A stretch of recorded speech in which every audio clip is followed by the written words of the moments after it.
women and promote organized crime. That's right, game theory is back. Against your will, don't you think that you'd want it to stop? Maybe not.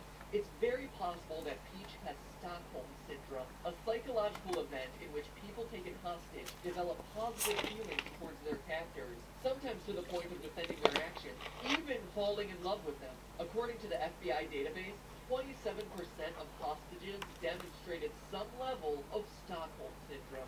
But if you really want an example of this bizarre psychological phenomenon, you know who's an expert? Walt Disney. Seriously. Belle from Beauty and the Beast, the smartest, most independent female princess they've ever produced, is a victim of Stockholm Syndrome. Let's recap. Her father is being held prisoner by Fuzzy Wuzzy over here. Belle offers to take his place as hostage. Sure, the rest of the movie would love for you to forget this little plot point, but it doesn't change the fact that she's being held there against her will. Oh, he gave her a library to make her forget that she's a captive in his home. Oh, look, they're dancing! Yeah, in the equivalent of a prison mixer. Oh, they're falling in love. Because the only other thing she's been talking to this whole time has been a cutlery set. Now look at Peach. Clearly she has taken no action to protect herself or her kingdom. It's like she's asking to get kidnapped. And where's Mario? Don't you think that after, I don't know, 2, maybe 3 kidnappings, he would show some concern for his girlfriend's safety? Raise an eyebrow that Bowser always gets an invite to the go-karting tournaments. Step in and say, you know what, hon, maybe it's time we did something permanent about this Bowser problem. But he doesn't. You know why? Because it's all staged.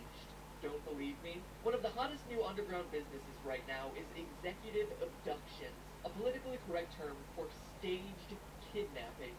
Starting at the low price of $1,500, you can have the kidnapping adventure you always dreamed of. These companies guarantee that once you sign the papers, you won't know when, where, or how your personal abduction may happen. One woman who told the company she wanted to lose weight was held captive in a basement with only an exercise bike for 4 weeks. Another paying victim asked if the service could possibly make her slowly go crazy. Sorry, honey, if you're asking for this sort of service, you're there already. Other possible scenarios on the website include stalkers, home break-ins, and ransom drops, along with optional endings that include getting left in the middle of nowhere. Truly, they are the Burger King of kidnappers, letting customers have it their way. Now consider Mario and Peach, one a paunchy plumber, the other a conservative princess looking for a decent vibe sector. But with Peach getting fake kidnapped, everyone benefits. Mario gets to change from Joe Schmo to hero, rescuing a damsel in distress. Bowser gets paid and perhaps some side benefits from his Stockholm sweetheart, and Peach gets a little excitement in her conservative, repressed life. Testimonials from the professional kidnapping companies mirror these facts, with clients admitting that in normal life they're often quiet and reserved, but that these kidnapping scenarios allow them a chance to escape from their daily inhibitions. And it's all completely safe. Sure, you might get roughed up a little, but at the end of it all, Peach gets saved by her knight in shining overalls. With the scenario over, they all go golfing. Friends until it's time for another surreptitious romp. Need more proof? In New Super Mario Bros. Wii, Mario just stands there while the Koopa Kids steal Peach in a cake. He stands there watching this happen when there is clearly plenty of time for him to realize what's happening and take action. How about in Super Mario Galaxy? Peach, once again, just stands there for minutes on end as warships approach her castle, as Bowser taunts her, and then summons a UFO to abduct her. She is clearly putting up no resistance, not running away, not showing any emotion, nothing. Clearly, these are people who want this kidnapping to happen. But most convincingly of all, a few years ago, a brilliant game theory circulated around the internet that Super Mario Bros. 3 was merely a stage play. The evidence is convincing. The game opens with a rising curtain, the platforms are bolted onto the background, each quote-unquote stage ends with you going off stage, but most importantly, objects casting shadows onto the sky, which makes no sense unless you consider that the sky is actually a backdrop of the sky. Finally, there's platforms suspended in the air by wires. In the theater world, those would be aircraft cables.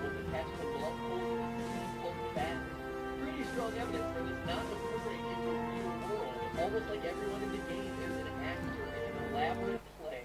In short, what we have here is solid proof that Mario games shouldn't be classified as platformers. They are, in fact, the greatest role-playing games ever created.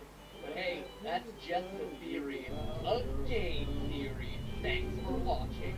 Suspendo, the obnoxious dream girl of Mario.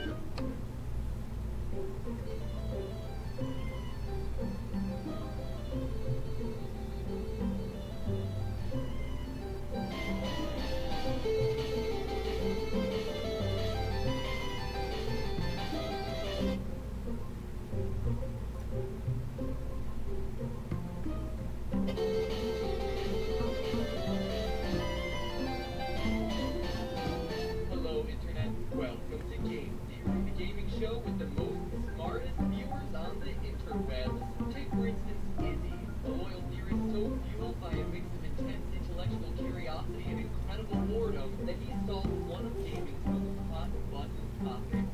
For those of you who are new to this rodeo, Jinx is Game Theory's fourth greatest arch nemesis, just behind ignorance, yarn bombers, and Bob Chipman, the game over finger. For 2 episodes, we covered everything from classical opera to 90s Japanese fashion trends to find an explanation for her appearance. I even wrote my own Christmas poetry in an episode that would make the likes of Bill Shakespeare jealous. Consider this a shameless plug to watch those episodes. To recap, in January of 2000, while everyone else celebrated surviving the computer uprising known as Y2K, others rang in the birth of the new millennium by dragging up the racial hatred of the past 1,000 years, claiming that Pokemon, a kid's game produced by squeaky clean Nintendo, featured offensive stereotypes in the black-faced, big-lipped character of Jinx. But despite all of our research, we were unable to decide 100% one way or the other about Jinx's inspiration. Enter Izzy, a veritable Fox Mulder in gaming theorist, believing that the truth was indeed out there and then writing in to share new discoveries. So today's episode is brought to you almost entirely by this man, Izzy, Olympic mascot, Digimon celebrity, carbonated fruit beverage, as he provides the gaming world with what I believe to be the definitive final answer on the infamous racist Pokemon. We begin in Japanese folklore with the Yamahua, or User entered your channel. a supernatural monster who cannibalistically feeds on unsuspecting User left your channel. with a specific craving for children. Yeah, that sounds like it really fits into a game where the mascot is cuter than a kitten in a cup. But hold on to your negative thumb, Joe Skeptic, because in most translations, she's described as having long hair that is gold and white.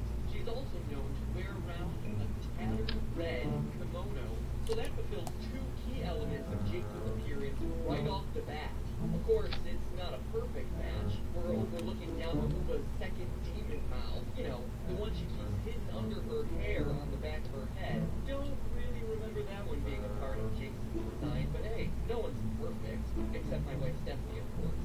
Sorry, I typically went less than I'm required to do things like that. So appearances aside, what other similarities are there? For that, we must go to the theater. Specifically, no theater, a form of classical Japanese musical drama that dates back to the 14th century. So sit back as Game Theory transports you to ancient Japan to tell the tale of Yamanta.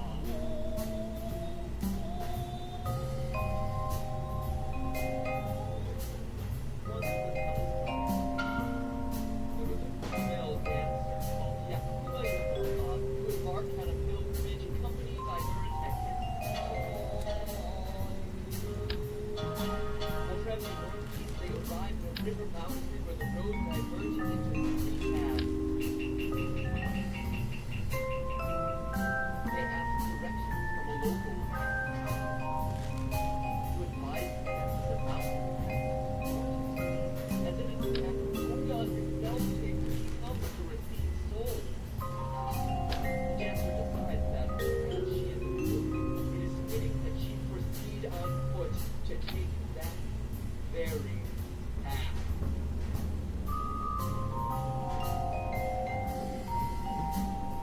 She has not gone far when the sun sets unexpectedly, and they are offered lodging by a mysterious old woman who demands that the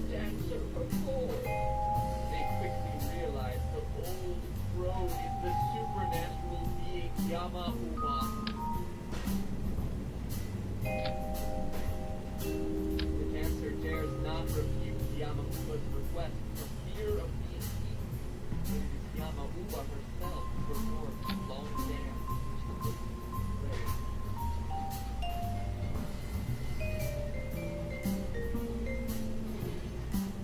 How is this little foray into story time relate to Jinx? I refer you now to Jinx's entries from various Pokedexes, Pokedex I, Pokedex E's, throughout the franchise's history, Pokemon Red and Blue. Jinx, it's the look and the wiggle and his hand and claw. It can claw people to dance in unison with her. Pokemon Yellow. Appears to move to a rhythm of its own as if it were dancing. Pokemon Gold. It rocks his body rhythmically. He appears to follow the rhythm depending on how he is feeling. Pokemon Silver.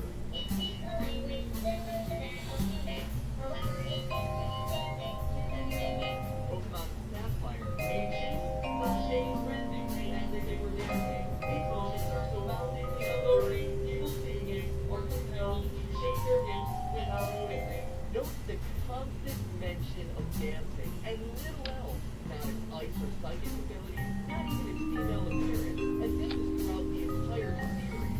Yamauba is also known for her seductive dance. Coincidence? I think not. So now we have a connection to Jinx's appearance and behavior, but what about her ice type? In another no drama, Yamauba, Dame of the Mountain, the title character is portrayed as a fairy. Hey, listen! Has the power to cover the mountains in snow during the winter months. And sure, ice powers are fine and all, but how could a related to like a letter and yes, the mountain queen was seen as a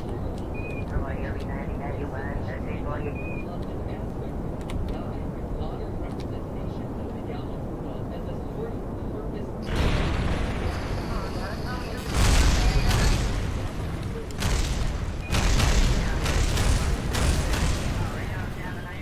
To buy large amounts of sake.